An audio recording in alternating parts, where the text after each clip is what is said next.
range. And China's foreign ministry has expressed its firm opposition to a US executive order targeting the tech giants Tencent and ByteDance. This is a major escalation in the trade war between China and the US. President Trump telling American firms they've got 45 days to stop doing business with the owners of the social media sites TikTok and WeChat. They say these apps are a threat to national security. TikTok has 100 million users in the US. A statement said the company was shocked by President Trump's decisions. Let's hear more about it from our correspondent in Los Angeles, David Willis. The executive orders maintain that TikTok and WeChat constitute a threat both to the economy and the national security of the United States, and accuse the owners of collecting personal information which could be used either for corporate espionage or blackmail purposes, or indeed to track the location of US government workers or contractors. Now, the president had set a deadline of the 15th of September for Microsoft or another American company to acquire TikTok. Otherwise, it would face a ban from operating in the US, and Microsoft has confirmed that it's in talks to buy TikTok's operations here from the Chinese owners.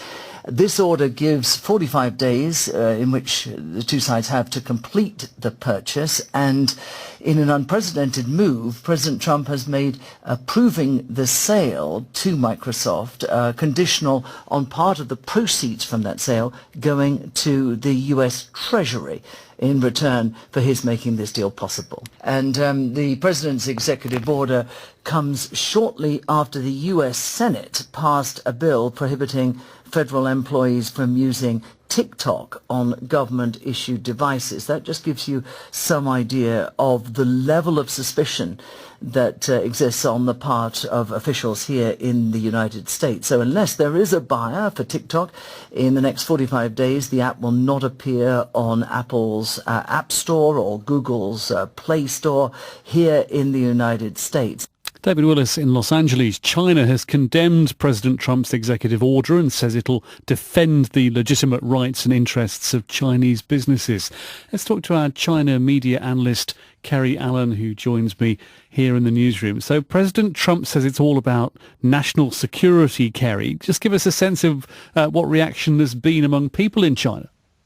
Well, there's a lot of anger today, particularly because of the decision to include WeChat. I mean, WeChat is basically, it's China's version of WhatsApp, and it's the main app that people use to connect with their friends and family back in the mainland. So people see this as a new threat. I mean, that's the line that's coming out in state media. And they're saying that if this executive order comes into place and affects WeChat, that means that many Chinese could be cut off just from their loved ones. And so there's a lot of anger about this, particularly today. With regards to TikTok, people have been used to, they see TikTok as an app that is used by young people particularly, and they've been very critical of ByteDance's founder Jiang Yiming, saying that he might divest the company, and they've accused him of kneeling to the US government and being a sellout. But WeChat is very, very different to this. I mean, this is just an app that people use to connect with people back home. So there's a lot of anger about this. They very much see this as the US bullying China. So TikTok is a big deal.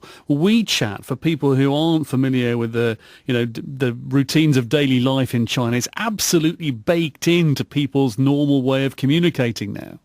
Absolutely, yes. It's got more than 1 billion downloads, both in mainland China and overseas. I mean, I know personally that I use WeChat. If it was cut off here in the UK, I would lose contact with so many friends in China. It's so crucial to people's everyday lives. It's one of the main apps that people have.